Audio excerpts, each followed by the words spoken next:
afternoon. I'm Gerry Mobbs, clinical psychologist. Today I'd like to talk to you about stress and teach you some effective ways to manage stress in your life. So what I'll cover is what is stress, signs of stress, your particular individual warning signs or stress signature, and I'd like to show you 5 effective stress management techniques and help you come up with a plan to manage stress in your life. So, what is stress?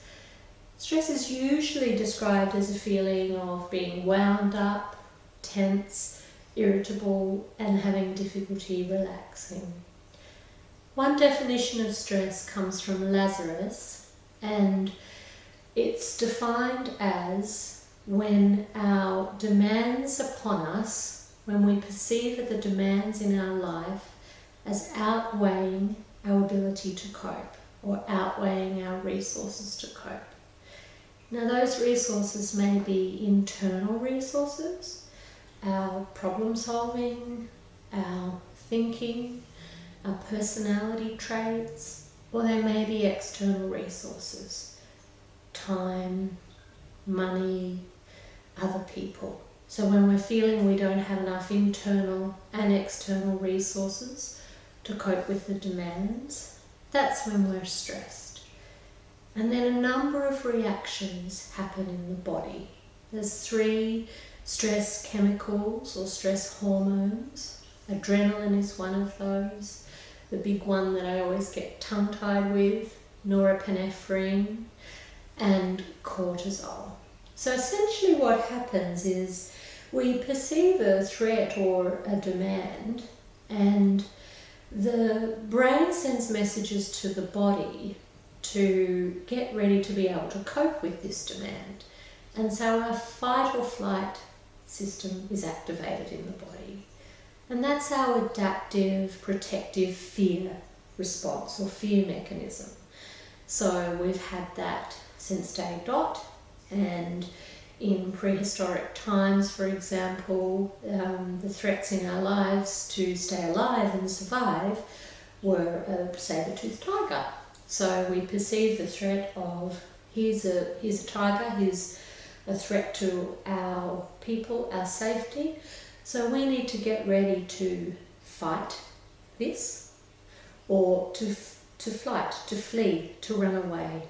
So the body starts preparing itself with adrenaline, with cortisol, with these chemicals to be able to respond effectively. So it's really good that we have this protective mechanism. So some stress is good for us. Some demands are good. We all need a level of demand to get out of bed in the morning, to have to go to work, or to have to care for family, or to have to shower and care for ourselves. So stress in itself isn't bad. It's only when that scale of the demands is tipped too heavily and for a long period of time. For short periods of time, higher demand is actually really effective for the body. We thrive on it. We like to accomplish. It's just it can't continue for too long a period of time, or then those stress chemicals actually start to be more harmful to our body. So what are some of the signs of stress? A lot of them might be physical. Headaches, tension in the body, difficulty relaxing, whether it's, for me, it's the shoulders, my shoulders going up are a sign of stress for me. For other people, it's all in the belly, it's all in the gut, and they tighten up there.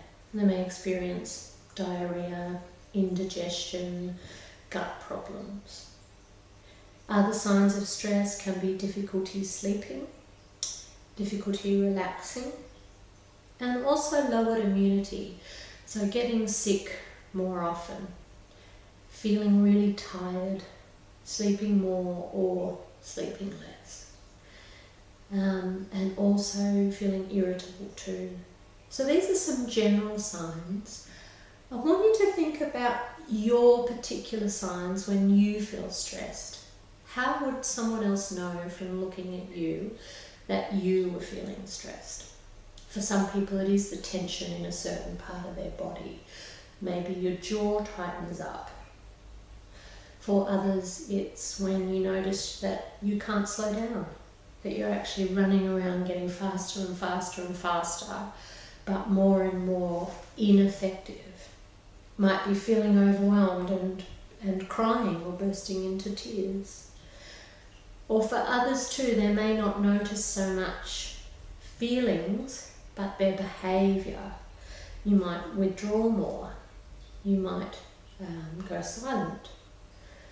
Or the other thing is you might reach for unhelpful coping mechanisms. So perhaps you drink more alcohol, or a lot more coffee, or smoking a lot more cigarettes. So think about your stress signature and how you would know when you were feeling stressed. And now I'd like you to think about how you already cope with stress, because it's likely you have one or two mechanisms that work quite well. You may not be aware of them. Think about what you've used in the past as well, even if you're not doing it so much now. How have you managed stress well in the past? And it may be a matter of just reconnecting with some of those things that you used to do.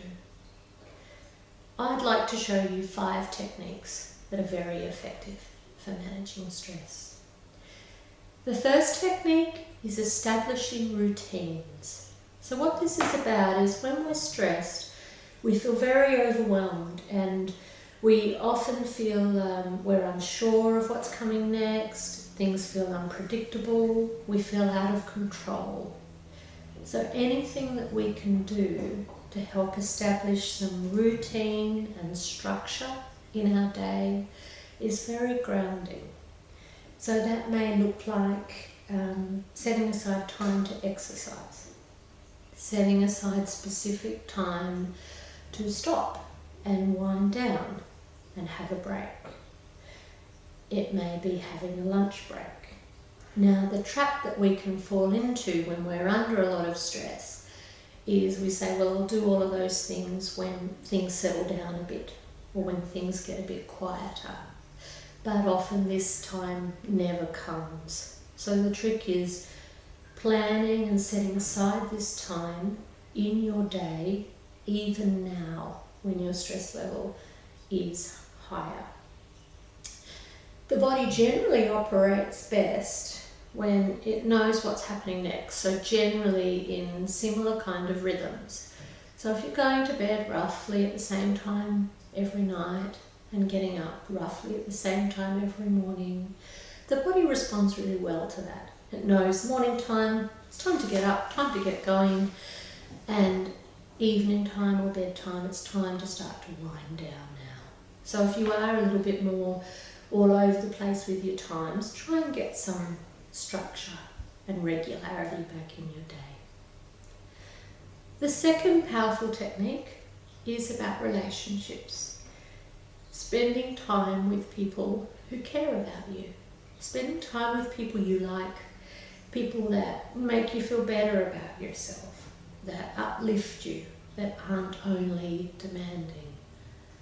This could be friends, family, workmates, perhaps people that you haven't seen for a while.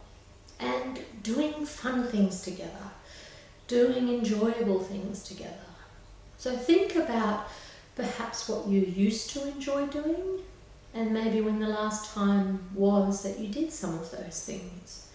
Whether it's having a walk together or going to the beach or going fishing or going to a movie or a museum show. It doesn't have to be big, doesn't have to be expensive, but sharing things with other people. Part of that too is about talking, letting other people in, getting things off your chest, having a bit of a debrief about what's been stressing you, whether it's a family relationship or work or a personal challenge or illness. When we're stressed, we can get very isolated And one of the protective factors with isolation is about getting connected again. So you can do that informally through friends and family, or you can also do it formally by maybe joining a group or taking up a hobby or an activity. The third technique is about the body, taking care of the body. Stress produces all those stress chemicals and strong body reactions, and things speed up and things tighten up. So it's really important to take care of the body. The body is like a car. It needs fuel and servicing to keep running effectively. So nutritious food, having some regular meals every day. Now, depending where you're at, for some people just having 3 regular meals and getting back into that habit is quite a challenge to begin with. A lot of the times people, when they're under immense stress, they might start the day with a coffee and a cigarette, 2 stimulants. So for you it might even be trying to have breakfast or buying some healthy snacks. In terms of the body, exercise is one of the most effective stress management techniques on so many levels. It's about taking a break. It gets us out of our head and into our body. There's a release. There's a release of endorphins and good chemicals, but there's also a physical release of that energy, and often we can sleep much better after we've exercised, and we often come back just feeling like we've got a new perspective on things. So think about how you could start to exercise a little bit more, perhaps in ways you used to in the past. It may even be beginning to walk. Doesn't have to be big. Taking care of the body as well, trying to minimise alcohol and trying to minimise other stimulants and caffeine. Again, we can get into a trap of having more and more of that substance to just be able to keep going and keep our energy levels up. But what that does over time, it actually decreases our ability to manage stress. We get a lower and lower threshold before we reach out for that coffee again or for that glass of wine. And same goes for cigarettes too. So really trying to take care of the body. The fourth technique is about our thinking, our cognitions and our perceptions.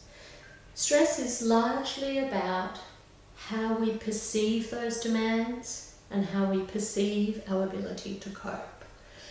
So even though something may be very challenging, traumatic, you may experience loss or illness or a real difficulty. If on top of that our mind is looking at this as forever, huge, totally unmanageable, and I can't cope, we're going to feel even worse about that situation. So the sort of language or unhelpful self-talk to look out for is, I can't cope, this is unbearable, this is too much, this is never going to end, I'm so stressed, I'm so tired.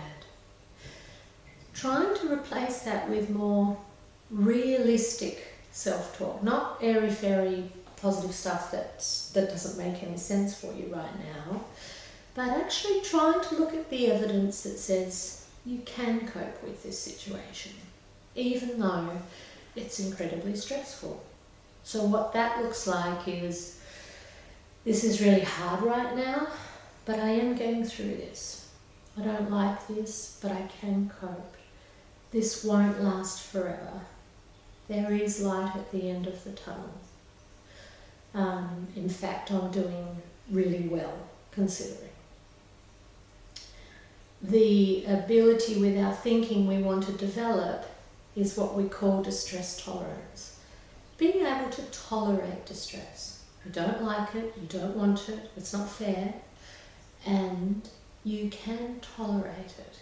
You can get through this time until a time when it's a bit easier.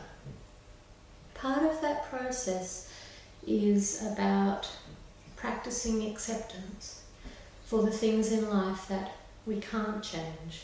We all want our life to be easier.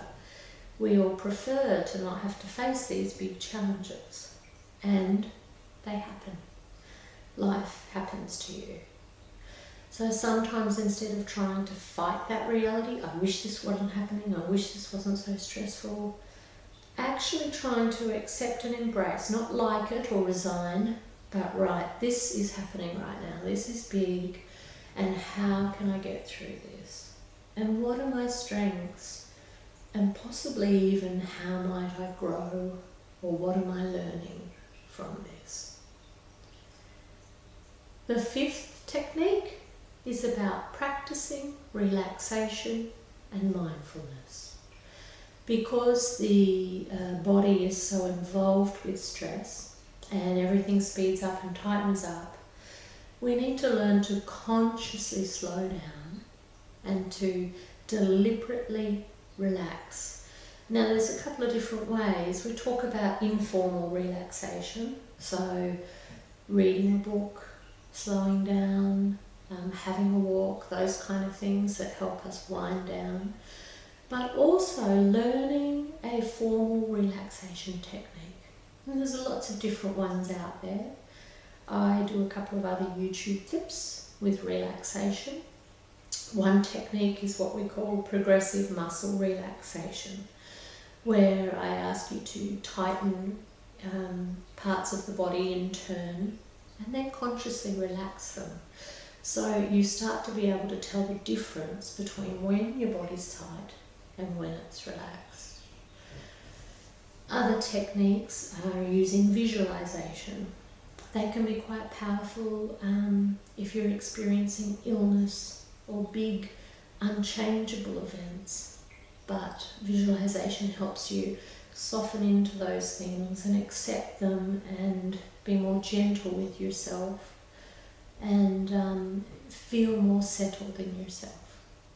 And mindfulness essentially means about learning how to stop and get out of automatic pilot and actually connect with your life and your experience in this moment, right now. So not in the head, not back in the past, not off in the future, but right now, without the filter of the judging mind, but more directly through our senses, through our actual experience.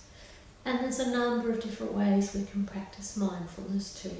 Again, formal meditation techniques, but a really good starting point is about just stopping and trying to actually notice, where am I now? What's my actual experience? What is in front of me right now? So there are 5 techniques I want you to think about now, out of those things perhaps that I've talked about, or some of your own that you've used in the past. 2 things that you would like to do more of, and 2 things that you would like to do less of. So it may be I'd like to walk more, or I'd like to make sure I have a lunch break, or I'd like to reconnect with friends and doing less of paperwork, wasting time on Facebook, spending time with people that you do find demanding. And now I want you to think about what would be the first step to take towards that, to doing one of those things you want more of and one of those things you want less of. And try and make that realistic. So if it's exercising again, it might be the first step would mean going for a walk tomorrow morning, setting my alarm and doing that before work, or having a walk in my lunch break, packing my sneakers in my bag for 20 minutes. So that can be your realistic action plan around managing stress. I hope you find these techniques useful. I really encourage encourage you to put them into practice by committing to one or two. It's been really good being with you. If you'd like to find out more information, you can visit my website www.gerrymobbs.com.au. I have other YouTube clips on relaxation, meditation and other topics, or you can see me on LinkedIn or also listen on Podomatic for podcasts. Thanks very much.